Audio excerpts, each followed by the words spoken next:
I want to show you a video, if I may. It's going to show you the real Ron DeSantis. Ron DeSantis has the best PR team in the business. He has a better PR team than even Donald Trump. And who's funding that? Well, the Republicans. The GOP establishment, they're funding it. Jeb Bush, George Bush, Paul Ryan, Mitt Romney, they're the ones funding the best PR team that money can buy. I want to open your eyes to the real Ron DeSantis. Not the one that you think didn't lock down Florida, because he did. Not the one that you think had all your best interest at heart in Florida, because he did not. There's a difference between a governor having your best interest at heart and their best interest at heart. And now that I know the real Ron DeSantis, I'm going to put him up against Kristi Noam of South Dakota. And you tell me who you think is the better choice for anything, but really for governor out of these two. I'm going to be doing an executive order today directing all Floridians to limit movements and personal interactions outside the home. As far as me taking action to put a shelter in place there in Minnehaha and Lincoln counties, I will not be doing that today. If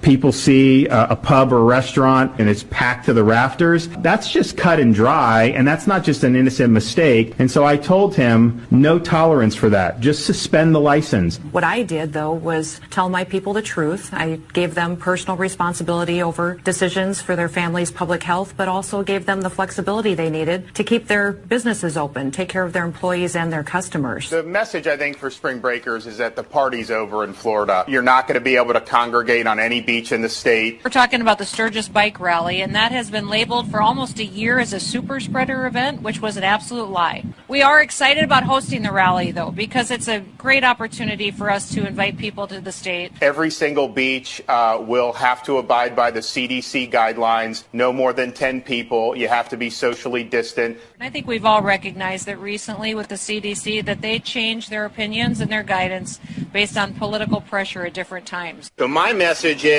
the vaccines protect you, get vaccinated, and then live your life as if you're protected. We believe that COVID vaccination should be a choice, and we don't believe that people should be divided into two different classes, those that are vaccinated and those that are not vaccinated. The bars are closed, so you're not going to have a place to congregate there. So we would just tell those folks, maybe come back next year when things are better, but that is not what we're looking for here in the state of Florida. We did not shut down our economy, our businesses, our churches, and we did not tell people who was essential and who was not. This is not the business of government. So let me ask you, by watching that alone, do you really have the same view of Ron DeSantis as you thought?